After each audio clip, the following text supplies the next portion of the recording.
ঈদ মানেই তো সকালবেলায় মিষ্টি মুখ করা, তাই তো আমি সকালেই চলে আসলাম সেমাই রান্না করতে। হ্যাঁ, ঈদ মুবারক, ঈদ মুবারক, ঈদ মুবারক। এই যে চলে আসলাম সেমাই রান্না করতে। আর আসসালামু আলাইকুম, কেমন আছেন আপনারা সবাই? আশা করি ভালোই আছেন। আর যে যেখান থেকে আমার ভিডিওটা দেখছেন তাদেরকে জানাই অনেক অনেক ধন্যবাদ। আর হ্যাঁ, প্রতিদিন একবার হলো একটু আমার পরিবারে এসে ঘুরে যাবেন, আশা করি ভালোই লাগবে। তার কারণ আমি তো আমার ফ্যামিলি নিয়েই ভিডিওটা করি।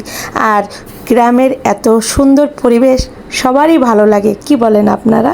হ্যাঁ, আর যারা এখনও সাবস্ক্রাইব করেননি প্লিজ একটু সাবস্ক্রাইব করে দেবেন। আর এই যে আমার সেমাই রান্না শুরু হয়ে গেল। একে একে দুধ দিলাম, তারপরে চিনি দিচ্ছি, এভাবেই সেমাইটা। আর দেখছেন অনেক বড় পাতিলে সেমাই রান্না করতে হয়। হ্যাঁ, এই একবার রান্না করলেই কিন্তু হয়নি, এরকম 2 পাতিল আমার রান্না করা লাগছে। কারণ সকালবেলা সবাই আসে আমাদের বাড়িতে, তো সবাইকে তো মিষ্টি মুখ করানো লাগবে, কি বলেন? এর জন্য সকালবেলায় আমি এই 2 পাতিল রান্না করছি সেমাই, যাতে ওরা আসলে আমি সাথে সাথেই সেমাই দিতে পারি। আর হ্যাঁ, সারাদিন কিন্তু ভিডিও তেমন একটা করতে পারিনি, তার কারণ এত ব্যস্ত ছিলাম। তারপরেও যতটুকু পারছি আপনাদের জন্য একটু ভিডিও করলাম আর শেয়ার করলাম। তো এই সেমাই রেসিপিটা আপনাদের কেমন লাগলো একটু জানাবেন কমেন্ট করে প্লিজ। আর এটা কিন্তু খুবই ভালো লাগে, ঈদের দিন সকালবেলা সেমাই রান্না করব, সবাই আসবে, সবাইকে সেমাই বিতরণ করব, মিষ্টি মুখ করবে, এগুলো কিন্তু আসলেই অনেক ভালো লাগে, তাই না? আমার কাছে তো ভালোই লাগে, সকালবেলা সবাই আসে, মানে পিরিচে পিরিচে খালি সেমাই বাড়া হয়, এগুলো দেখতেও ভালো লাগে। আর সবাইকে সেমাই খাওয়াইতে মানে পারলে নিজের কাছেই কেমন যেন অনেক বড় বড় লাগে, মানে একটা কি বলবো, সবাইকে আমি খাওয়াচ্ছি। হ্যাঁ, এই জিনিসগুলো অনেক ভালো লাগে, তাই না? আর সবাই আসলে আমার হাতে সেমাই খুব পছন্দ করে। আর দেখেন এদিকে কিন্তু ঝালও হচ্ছে, সেমাইয়ের সাথে সবাইকে একটা করে মরিচ দেব, কি বলেন আপনারা? এটা ভালো লাগে না? আরে মজা করলাম। সকালে আলু ভর্তা হবে, এত মানুষ তো, তাই তো সকালবেলা এই পাশে আলু ভর্তা আর ডাল হচ্ছে, আর এই পাশে সেমাই হচ্ছে। তো আলু ভর্তার জন্য আমরা ওই যে শুকনো জাল আর কি করা হচ্ছে। তো কি বলবো আপনাদের, আমার কাছে আমাদের বাড়ির পরিবেশটা ভালো লাগে আসলে, কারণ অনেক মানুষ তো, আমরা বছরে একবার যাই। বারবারই আপনাদেরকে বলি যে আমরা বছরে একবারই আমার শ্বশুরবাড়িতে যাই, কেউ তো থাকে না, তো সবাই মিলে একসাথে যাই। আর আমরা কিন্তু অনেক বড় পরিবার, আমার তো ওর আব্বুরা 7 ভাই 1 বোন, তাহলে বুঝতেই পারছেন কত বড় পরিবার আমরা, সবাই একসাথে গেলে অনেক মজা হয়। আর এই যে আমার চাচা শ্বশুর আমাকে হেল্প করতেছে কাজে, আর আমরা কিন্তু সবাই একসাথে যাই। আমার অনেকগুলো দেবর, যা এবং আমার দেবরের ছেলে মেয়ে, আমাদের ছেলে মেয়ে, মানে আমরা যদি যাই ফুল একটা বাস মনে করেন অর্ধেক ভরে যায়। আর আমরা যাওয়ার সময় চেষ্টা করি সবাই একসাথে যেতে, আবার আসার সময়ও চেষ্টা করি সবাই একসাথে আসতে। তো এটা অনেক মজা লাগে আমাদের কাছে, খুব আনন্দের জার্নিটা। এই যে 4-5 দিন থাকি আমাদের কাছে পিকনিক পিকনিক মনে হয়। হ্যাঁ, আর এরপরে তো ফিরে আবার ব্যস্ত জীবন। এই যে এখন সেমাইগুলো দিয়ে দিচ্ছি এক এক করে, ও পাশে চাচা শ্বশুর তো খুলেই দিল প্যাকেটগুলো, আপনারা তো দেখতেই পেলেন। আর আমি এখন এক এক করে সেমাইগুলো দিয়ে দিচ্ছি। তো বললাম না, বাড়ির সবাই আমার হাতে সেমাইটা অনেক বেশিই পছন্দ করে, আর আমি সবসময় যেন চেষ্টা করি নিজের হাতে রান্না করার জন্য। তো এই যে সেমাই দেখেন প্যাকেটের পর প্যাকেট দিচ্ছি। তো আমি অবশ্য এই যে একটু মানে দুধ সেমাইটা একটু ঝোল ঝোল থাকবে, তো আমি এরকমই রাখছি, আর দেব না ভাবছি। তো ওদিক থেকে আমার আর এক চাচি শাশুড়ি এসে বলল, না বউ আরেকটা দাও। এখন আমি তো বুঝতেই পারছি যে আরেকটা দিলে কিন্তু এটা অনেক ঘন হয়ে যাবে। এখন সে যেহেতু মুরব্বি বলছে যে না না দিলে হবে না, বেশি পাতলা হয়ে যাবে, সেজন্য আমি আবার আরেক প্যাকেট এর ভিতর দিলাম, কিন্তু তখন কিন্তু ঘন হয়ে গেল। আমি যতই পারি না কেন গ্রামে গেলে অবশ্যই মুরব্বিদের কথা শোনা লাগে। এই যে আরেক প্যাকেট দিয়ে দিলাম, কিন্তু এটা দেওয়াতে একটু ঘন হয়ে গেছে। আমি অবশ্য এত ঘন পছন্দ করি না, একটু হালকা মানে ঝোল ঝোল থাকবে সেমাইটা এই যে এখন যেরকম এরকম, কিন্তু আসলে এটা নামানোর পরে কিন্তু আরও ঘন হয়ে গিয়েছিল, এই আর কি। যাই হোক, তারপরও তাদের কথা একটু শোনা লাগে। আমি যতই পারি আর না পারি, তাদের কথা শুনলে তারা একটু বেশি মানে আনন্দ ফিল করে যে বউ ঢাকায় থাকে, বছরে একবার আসে, তারপরও আমি আসলে মানে বউরা আসলে যা বলি শোনে, এটা একটা গর্বের বিষয় না বাসে।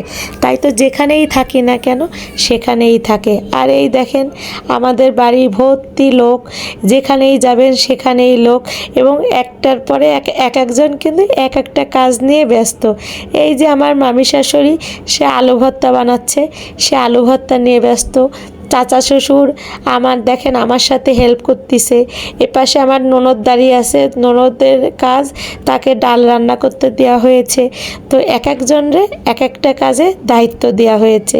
এখন আলুগুলো মানে মামি শাশুড়িরে বলতেছি কি যে আলুগুলো ছোট ছোট করে পিস করে রাখতে। আর এই যে আমাদের ফাইনাল লোক সেমাইটা কিন্তু ভালোই হয়েছে, কিন্তু একটু বেশি টেনে গেছে, মানে একটু ঝোল ঝোল রাখতে চাইছিলাম, তারপরও মজা হয়েছে। আর এই যে আমাদের আলু ভর্তা, ওপাশে মরিচ ভর্তা। তো আলুগুলো একটু ছোট ছোট পিস করে রাখতেছি, কারণ মানুষ তো অনেক, যাতে এক এক পিস করে এক একজনের দেওয়া যায়। আর একসাথে তো 10-12 জন খেতে, 10-12 জন না, 20 জনের মতোও খেতে বসে। তো এরকম পিস করে রাখলে সুবিধা হয়। আর এদিকে নামাজ পড়ে এক এক করে চলে আসতেছে। আপনাদের ভাইয়া চলে আসলো, কারণ বাচ্চা নিয়ে গেছিলো, তো এই জন্য সে একটু তাড়াতাড়ি চলে আসছে। আর এদিকে দেখেন, এদিকে আমাদের কাজ নিয়ে আমরা ব্যস্ত।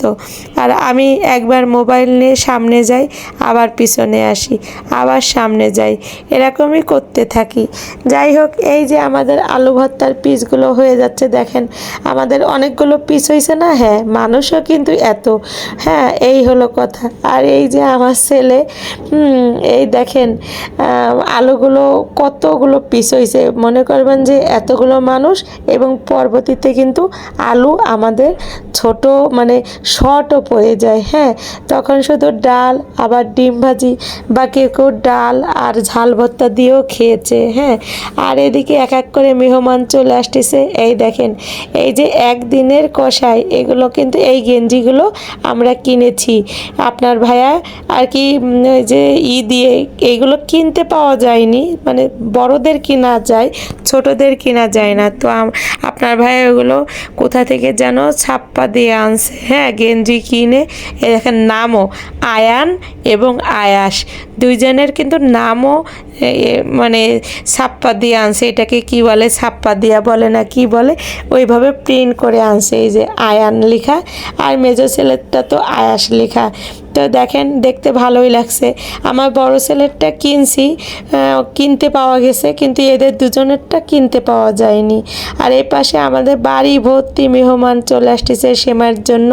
আমি সালামি চাচ্ছি, এটা আমার দেবর হয়, আমি সালামি চাচ্ছি সবার কাছে। এই দেখেন, বললাম না আমার মেজো ছেলের লেখা আয়াস, হ্যাঁ আয়াস, আর নিচে লেখা একদিনের জন্য কষাই। তো এই গেঞ্জিগুলো আমার ভালো লাগলো, তো ওর আব্বুকে বললাম যে গেঞ্জিগুলো একটু দেখো তো ওদের সাইজে পাওয়া যায় কি না। পাওয়া যায়নি। পরে আপনার ভাই আলাদা করে গেঞ্জি কিনে তারপরে ওইটা প্রিন্ট করে নিয়ে আসছে। আর এই যে সবাই নামাজ থেকে এসে এখন গরু আর ছাগলের কাছে যেয়ে সবাই দাঁড়িয়ে আছে, কারণ এখন আমাদের যে কি বলে হুজুর এখনও আসেনি, এই জন্য সবাই দাঁড়িয়ে আছে। আর এই যে আমি ফাঁকে একটু এসে আমার দেবরদের সাথে গল্প করতেছি, এপাশে আপনার ভায়া দাঁড়িয়ে সব ম্যানেজ করতেছে, কোথায় কি করা লাগবে। আর দেখেন, এরা কিন্তু সবই বোঝে, ওদের আসলে সকালবেলা হলে ওদের চোখ থেকে না পানি পড়ে। এইগুলো আমার কাছে দেখলে অনেক খারাপ লাগে, কারণ ওরা না বলতে পারে না। হ্যাঁ, ওরা কিন্তু সবই বোঝে, শুধু বলতে পারে না। আর এই পাশে দেখেন দল বেঁধে আমাদের বাড়ি মেহমান চলে আসতেছে সেমাই খাওয়ার জন্য। তো আমি এক এক করে সবাইকে ডেকে নিয়ে যাচ্ছি যে আসো সবাইকে সেমাই, মানে সবাই সেমাই খাও। ওরা দেখেন গরুগুলোকে আদর করতেছে, কারণ গরুর তো মন খারাপ, এই জন্য ওরা আদর করতেছে। আমরাও না ছোটোবেলায় এমন